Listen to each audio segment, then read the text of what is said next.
This is a continuation of trying to answer a question that my cousin asked me. And we have since talked because she thought I was confused about what she was asking me. But I really wasn't confused. It was about why are people, making excuses about, where they're at in their lives and, how people should push forward and, do the things that are going to help them in their lives, no matter what happens to them. I think this goes back to it goes back to emotional things, and I mean, it's really complicated, so it's not like it's a quick answer. Um, but what I can attest it to, I think and I used to be like this as well. Very hard, very callous. I really didn't care, or I told people I didn't care about certain things because I didn't know how to deal with them. And so, therefore, instead of listening to someone, I'll say complain, I'll be like, just get over it and move on. That's what we do. But depending on the nature of the situation, that's not always easy to do, especially when you have feelings invested in the situation.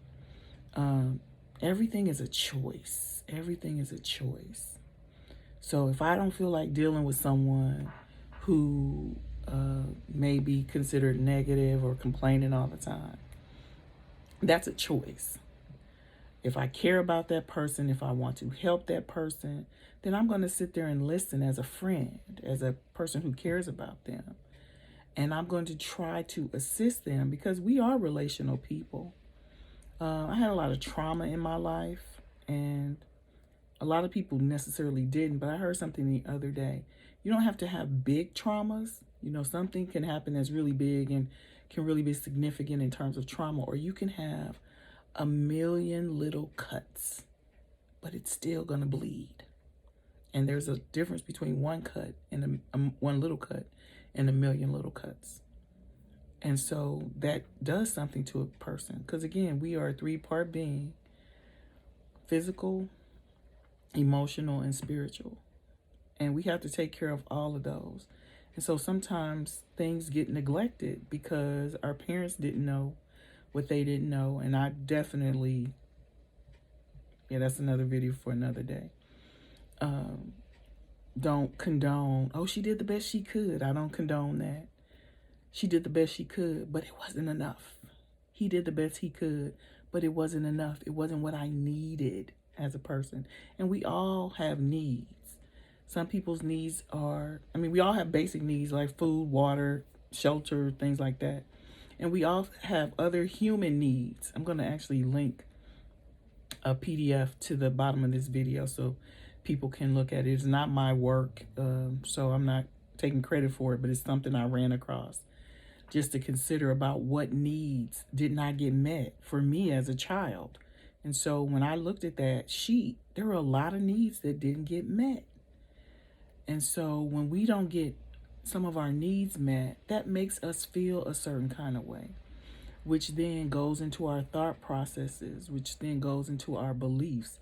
It's like a backward CBT model, which is a whole nother conversation as well.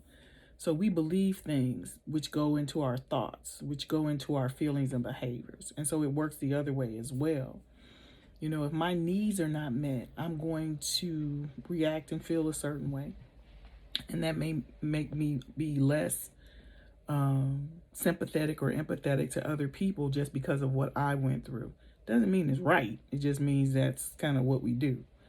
And so if we don't want to do that, we really got to look at ourselves and say, okay, how can I help this person? And again, I am a Christian. And so part of what God expects us to do is to look out for one another, to be his eyes, his ears, his hands, his feet. And so it would be very unchristian-like of me to not try to meet a need where I have an opportunity. And so that's a little bit of answering my cousin's question. I'll continue to ponder it and make videos based on the things that I think about. Thank you and be well.